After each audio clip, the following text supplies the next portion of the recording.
మీడియాకి రిలీజ్ చేసింది దానిపైన మీరు ఏం చెప్తారు అంటే అందులో మీ ఫ్యామిలీ మెంబర్స్ ఉన్నారు. అదే అండి మీరు పెళ్లి చేసుకున్నాం అని చెప్పింది అంటున్నారు. ఇందాక మీరేం అడిగారు, పెళ్లి చేసుకుంటామని మాట ఇచ్చాడు అని చెప్పింది అని చెప్తున్నారు. ఓకే అని చెప్తున్నారు. సో తను రకరకాలు చెప్తున్నప్పుడు నేనేం చేయగలుగుతున్నాను అంటే ఇప్పుడు నేను నిజం సంబంధం లేనప్పుడు మీ ఫ్లాట్ లో తనని ఇన్ని సంవత్సరాల పాటు ఏమండి రెప్యుటేషన్ ఎక్కడ పాడవుతుంది, ఎందుకు రచ్చలు, ఎందుకు మనకి ప్రశాంతంగా ఉందాం అని మాత్రం భయపడి లేదండి. మీరు గుళ్ళో పెళ్లి చేసుకున్నారని చెప్తుంది. ఏమండి అదే అంటున్నా, మీతోని మేము పెళ్లి చేసుకున్నాం అని చెప్పింది, ఈయనతోని పెళ్లి చేసుకుంటానని చెప్పి మోసం చేశాను అని చెప్తుంది. ఏది నిజం అండి? అంటే మీరు కలిసి గణపతి పూజ కూడా చేసేవాళ్ళు. ఏమండి కలిసి ఒక ఇంట్లో ఉన్నప్పుడు నేను ప్రతి సంవత్సరం కూడా నాకు అంటే గుళ్ళకి వెళ్లి పూజలు చేసి అన్ని అలవాటు. ప్రతి సంవత్సరం కూడా వినాయక చవితి రోజు ఖచ్చితంగా పూజ చేయడం అనేది నాకు అలవాటు. అంటే ఆ ఒక్క రోజు మాత్రం ఖచ్చితంగా చేస్తాను. గణపతి పూజ చేస్తారంటే పెళ్లి మేము చేసుకుంటే చేస్తారు కదా. కాదండి, మీకు గణపతి పూజ పెళ్లి చేసి చేస్తారా?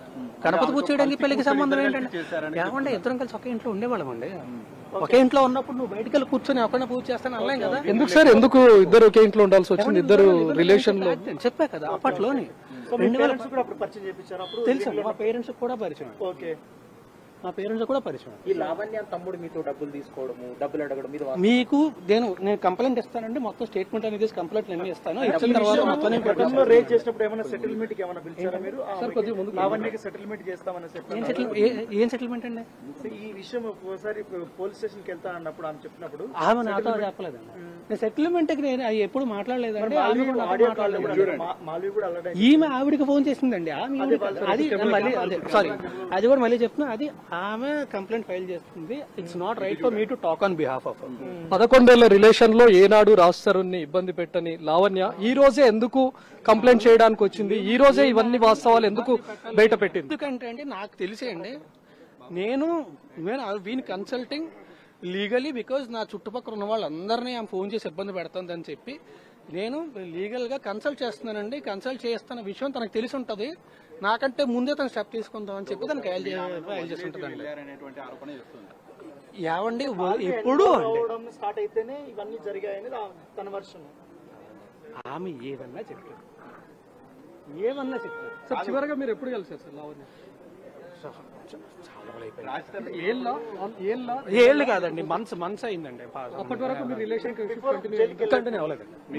ఆమె మస్తాన్ సాయి అబ్బాయితో రిలేషన్షిప్ లో ఉందండి ఇప్పటికీ. నాకు హానెస్ట్ గా చెప్తున్నాను, నాకు ఎగ్జాక్ట్ గుర్తులేదు. సంవత్సరంన్నర మీకు చూపించాక మీరు ఎంతకాలం లావణ్యతో సినిమా హీరో కాకముందు ఆమె మీకు హెల్ప్ చేశారు ఫైనాన్షియల్ గా. ఫైనాన్షియల్ గా కాదండి, వాళ్ళ ఫ్రెండ్ ఇంట్లో ఉండనిచ్చింది. మీరు ఇప్పుడు ఫేమస్ అయిపోగానే ఆమెను వదిలేసి లేదండి, అది దానికి మధ్యలోని 14 ఏళ్ళు అయింది. నేను చెప్తున్నా కదా, నేను కంప్లైంట్ ఫైల్ చేసి మొత్తం నా స్టేట్మెంట్స్ అన్ని సబ్మిట్ చేస్తా, ప్రాపర్ గా కంప్లైంట్ ఫైల్ చేసి నేను కంప్లైంట్ ఏం ఫైల్ చేశాను అది కూడా మీడియా దగ్గరికి వచ్చి అందరికీ చెప్తాను. మీరు ఇప్పుడు ఒక సినిమా 2 కోట్ల పైగా తీసుకునే రెమ్యునరేషన్ వరకు నేను సినిమాకి 2 కోట్లు తీసుకుంటే చాలా బాగుండేది.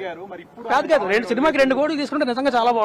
లావణ్యని ఎందుకు వదిలేయాల్సిన? నేను ఇప్పుడు వదిలేదండి. ఆవిడ డ్రగ్స్ ఇవన్నీ అలవాటు పడినప్పుడు నేను అప్పుడే, మాకు అసలు ఏమీ లేదండి గత 7 ఏళ్ల నుంచి కూడా. ఆ తర్వాత ఆవిడ మస్తాన్ అబ్బాయితో రిలేషన్షిప్ లో ఉందండి. నేను అప్పుడు ఏంటంటే ఆవిడ సంగతి నాకు తెలుసు. ఆవిడ మీద బ్లాక్మెయిల్ కేసు ఉందండి, ఆవిడ బ్లాక్మెయిల్ కేసు ఉంది. ఈవిడ మస్తాన్ అబ్బాయి పెళ్లి చేసుకోవాలని గుంటూరులో పెట్టిన కేసు ఎఫ్ఐఆర్ నా దగ్గర ఉంది, అన్ని ఉన్నాయి. నేను చూసానండి, నేను చాలా సార్లు చెప్పానండి, చాలా సార్లు చెప్పానండి. నేను అన్నిటికంటే ఎక్కువ నాకు అలవాట్లేదు. నేను మామూలుగా ఏంటంటే ఎక్కడైనా చూస్తే ఫస్ట్ ఏంటంటే బైబిల్ వెళ్ళిపోతుంది. ఇప్పుడు వాళ్ళు ఇంట్లో లేకపోతే ఎక్కడ ఉన్న దగ్గర చుట్టూ చేస్తున్నప్పుడు వాళ్ళని నేను ఆపలేను కూడా. నేను చాలా సార్లు చెప్పాలి బాధ్యత గల హీరోగా. ఏమండి బాధ్యత గల హీరోగా పోలీసులకి చెప్పాలండి, ఖచ్చితంగా చెప్పాలి. కానీ పోలీసులకి చెప్తే మళ్ళీ నా రెప్యుటేషన్ ఎక్కడ దెబ్బతింటది, వీళ్ళు ఏం రచ్చ చేస్తారు, నేను అది ఒక్కటే భయపడ్డాను. ఇన్ని రోజుల్లో లావణ్య ఎప్పుడైనా అంటే మీడియాకి వెళ్తానని లేకుంటే చాలా సార్లు అండి ఆల్మోస్ట్ ప్రతిరోజు ఇదే టార్చర్ ఉండేది నాకు. లేకపోతే నేను ఎప్పుడో వచ్చేవాడిని ముందుకి, ఇప్పటిదాకా ఎందుకు ఆగుతాను? చాలా సార్లు. ఇప్పుడు లావణ్య తల్లిదండ్రుల నుంచి మీకు ఏమైనా బెదిరింపులు వస్తున్నాయా? అస్సలు లేదండి, ఓన్లీ లావణ్య మాత్రమే. ఆమెతో కూడా ఆమె ప్రతి దగ్గర బ్లాక్ చేసిండే, ఆమె నాకు ఫోన్ రావట్లేదండి. నా చుట్టుపక్కల ఉన్న ఫ్రెండ్స్ కి వీళ్ళందరికీ ఫోన్లు చేస్తాను. సార్ ఈ 11 ఏళ్ళ సార్ ఈ రిలేషన్షిప్ లో మీరు అంటే ఈ క్యాప్ లో ఎన్నో సినిమాలు చేసి ఉంటారు. ఏ హీరోయిన్ తో మీకు సంబంధం అంటగట్టని లావణ్య ఈ రోజు పర్టికులర్ గా ఇప్పుడు వచ్చే సినిమా హీరోయిన్ కదండి, I will get affected more because of this. చాలా దగ్గర కొద్ది రోజుల్లో రిలీజ్ ఉందండి, అందుకని చెప్పి. మరి ఎంతో మంది డైరెక్టర్లకు కాల్ చేసిన లావణ్య మరి సార్ మీ సినిమా డైరెక్టర్ కాల్ చేసింది, మీ ఫ్రెండ్స్ కాల్ చేసింది, ఎవరు కూడా లావణ్యతో మాట్లాడే ప్రయత్నం చేయలేదు.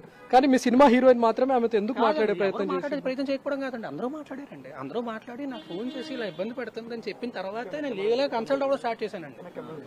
నేను లీగల్ గా కన్సల్ట్ అవుతున్నానని తెలిసి నాకంటే ముందు స్టెప్ తీసుకుందామని అడిగి కంప్లైంట్ ఇచ్చిందండి.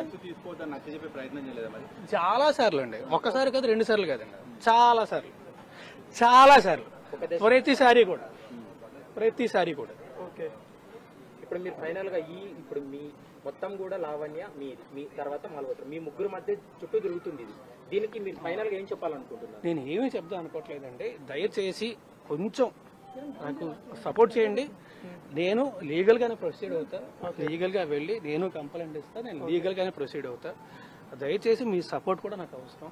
సార్ అరెస్ట్ ముందు వరకు టచ్ లో ఉన్నారా, లేకపోతే అరెస్ట్ తర్వాత నుంచి దూరంగా ఉంటూ వచ్చారా? లేదండి, అంటే టచ్ లో ఉంటే కాదండి, అక్కడే నేను అప్పుడు బయటకు వస్తానండి. అప్పుడు తను అంటే ఈ క్వశ్చన్ మిమ్మల్ని అడగడానికి రీజన్, తను ఫిర్యాదులో ప్రధానమైన ఆరోపణ ఏంటంటే ఎప్పుడైతే నేను డ్రగ్స్ తీసుకుని అరెస్ట్ అయ్యానో అప్పటి నుంచి నన్ను దూరం పెడుతూ వచ్చాడు అనేది తను చెప్తుంది. అంటే మీరు డ్రగ్స్ కేసులో అరెస్ట్ కాకన్నా ముందు వరకు కూడా ఆమెతో టచ్ లో ఉన్నారా, పరిచయంలో ఉన్నారా? ఖచ్చితంగా ఉన్నానండి. అది మీకు అంటారు కదా టిప్ ఆఫ్ ద ఐస్బర్గ్, ఇంకా దీని అమ్మ ఇంకా భరించలేము అన్న సిచ్యువేషన్ వచ్చేస్తుంది. అప్పటికి నేను ప్రతిసారి చెప్తానంట వద్దు వద్దు వద్దు వద్దు వద్దు అని చెప్పి ఇంక అప్పటికి నాకు ఇంకా విరక్తి వచ్చిందండి.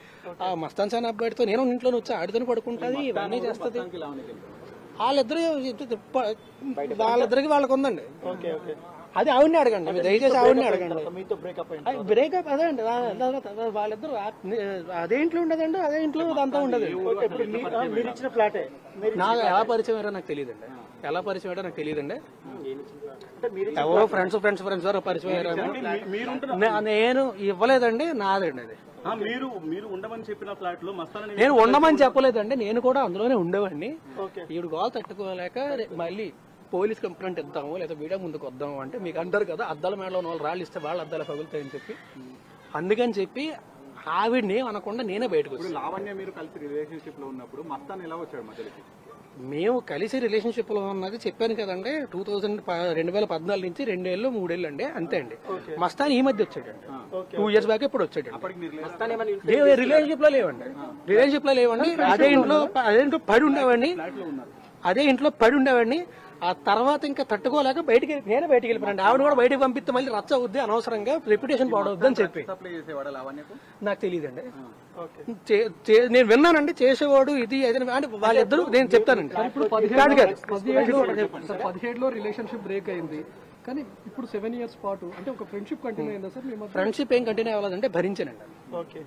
తర్వాత ఇంకా భరించలేక అక్కడి నుంచి బయటకు వస్తానండి. అంటే ఇప్పుడు ఎంటైర్ ఎపిసోడ్ లో కేవలం లావణ్య ఒక్కతే ఉందా, వెనుకుండి ఎవరైనా నడిపిస్తున్నారని నాకు నిజంగా తెలియదు. అయితే ఇప్పుడు ఏం చెప్తారు మీరు ఫైనల్ గా మీడియా కానీ? నేను ఒకటే చెప్తాను, లావణ్య కూడా చెప్పండి అలాగే ఏం చెప్పాలి. ఆవిడతో నేను లీగల్ అడ్వైజర్ ఉన్నప్పుడు మాత్రమే ఆవిడతో మాట్లాడతాను, లీగల్ అడ్వైజర్ లేకుండా ఆవిడతో మాట్లాడను. నేను మీడియా కానీ మీ అందరికీ చెప్పేది ఏంటంటే ప్లీజ్ సపోర్ట్ మీ. కొంచెం ఫీల్ అయినంత మీకు ఎంక్వైరీ చేస్తే మీకు నిజం చాలా ఈజీగా తెలిసిపోతుంది. ఉన్నప్పుడు వదిలేసినప్పుడు ఆమెకు ఒక సమాధానం చెప్పి వెళ్ళిపోవాలి కదా. ఏమండి ఆ తర్వాత సమాధానం చెప్పి వెళ్ళిపోవాలంటే వేరే రిలేషన్షిప్ మేనేజర్ లో మాట్లాడుతున్నారండి. తను ఆరోపిస్తుంది, కంప్లైంట్ కూడా చెప్పింది రాస్తారు ఇప్పుడు నాకు కావాలి అని అంటుంది. తర్వాత ఎప్పుడు మాట్లాడలేదు అనుకుంటున్నారా మీరు? చెప్పండి. తర్వాత ఎప్పుడు మాట్లాడలేదు అనుకుంటున్నారా? తర్వాత మాట్లాడాను ఆవిడ. నేను మొత్తం అన్ని కూడా నేను కేసు ఫైల్ చేసినప్పుడు, కంప్లైంట్ ఫైల్ చేసినప్పుడు మొత్తం అన్ని డీటెయిల్డ్ గా నేను పోలీసులకు ఇస్తా. ఇచ్చి నేను కంప్లైంట్ ఆవిడ ఏమన్నా చెప్తా, ఏమన్నా రాస్తారు నాకు కావాలి అంటే మస్తాన్ సాయి అన్నవాడు నన్ను పెళ్లి చేసుకోవాలి అని చెప్పి గుంటూరు వెళ్ళి ఫైల్ ఎఫ్ఐఆర్ ఎందుకు ఫైల్ చేస్తాండి? ఇదిగోండి నా దగ్గర ఫిజికల్ కాపీ కూడా ఉంది, ఫోటో తీసుకొచ్చా. కంప్లైంట్ లోని వాడు నన్ను రేప్ చేశాడు, ఆడని ఇది చేశాడు, అది చేశాడు, మస్తాన్ సాయి అన్నాడు, ఆడని పెళ్లి చేసుకోవాలని గుంటూరు వెళ్ళి కేసు ఫైల్ చేసింది. మరి నేను కావాలి, నేను ప్రాణం అంటే ఆడి మీద ఎందుకు కేసు ఫైల్ చేస్తుంది? ఎఫ్ఐఆర్ కాపీ అదే ఫిజికల్ కాపీ కూడా ఉంది. నేను ఒకటే చెప్తున్నా, నేను ఇంకేం మాట్లాడను. దయచేసి spend so much time here, దయచేసి ప్లీజ్ రెస్పెక్ట్ మీ.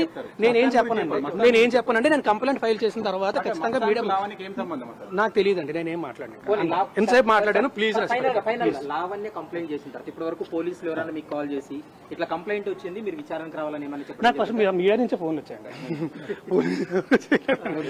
మీడియా నుంచే ఫోన్లు వచ్చాయి. ఆల్రెడీ నార్సింగ్ సిఐ కూడా స్పందించారు, ఆమె కంప్లైంట్ తీసుకున్నాము.